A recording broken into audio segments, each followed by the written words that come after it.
Kali ni kita akan bincang bab 7. Saya tak akan cakap panjang lebar dan saya akan shortkan dia kepada beberapa part supaya tak panjang sangat, you tak akan boring sangat. Okay, so kita tengok part yang pertama. Okay, kita perlu mengkelaskan tindak balas cepat dan perlahan. Very easy. Cepat maksudnya dia ambil masa yang pendek. Contohnya tindak balas sel elektrik, nyala mancis, pembakaran bunga api, pembakaran. Ini adalah tindak balas cepat. Kalau lambat atau perlahan, dia ambil masa yang panjang. Contohnya perebutan, pengkaratan, fotosintesis, kakisan dan penyampaian. Okay, sekarang kita tengok kadar tindak balas. Apakah maksud dia? Sebenarnya dia boleh didefinisikan daripada suatu formula, iaitu dia adalah perubahan kuantiti terhadap masa. So kuantiti itu sama ada bahan atau tindak balas. Okay, so ada 3 kuantiti yang biasa kita ambil, iaitu isi padu, jisim dan kepekatan.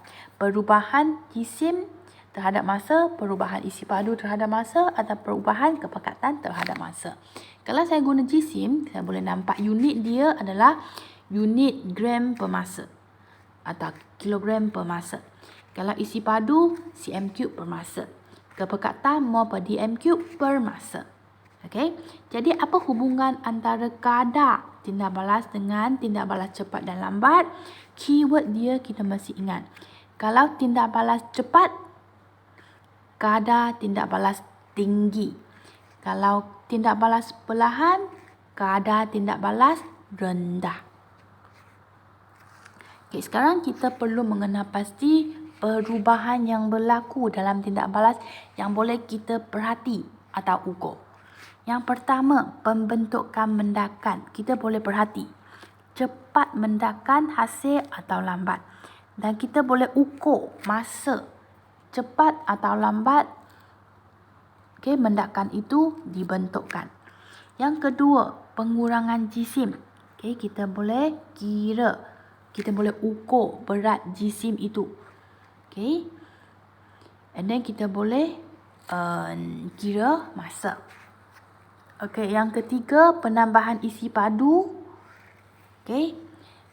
Sama. Kita akan kutip gas yang terbebas itu. Okay. Kemudian kita boleh tahu dia cepat dibebaskan atau lambat dibebaskan.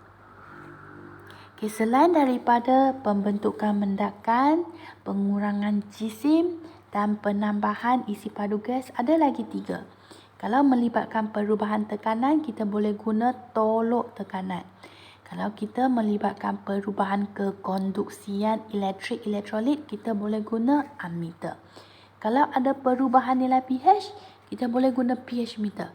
Okay, dia macam jarum, kita masuk ke dalam larutan kita boleh tahu pH dia adalah berapa.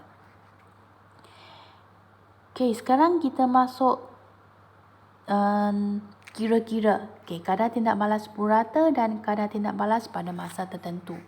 Okay, kalau purata, keyword dia adalah keseluruhan dalam masa yang keberapa dan dari berapa ke berapa.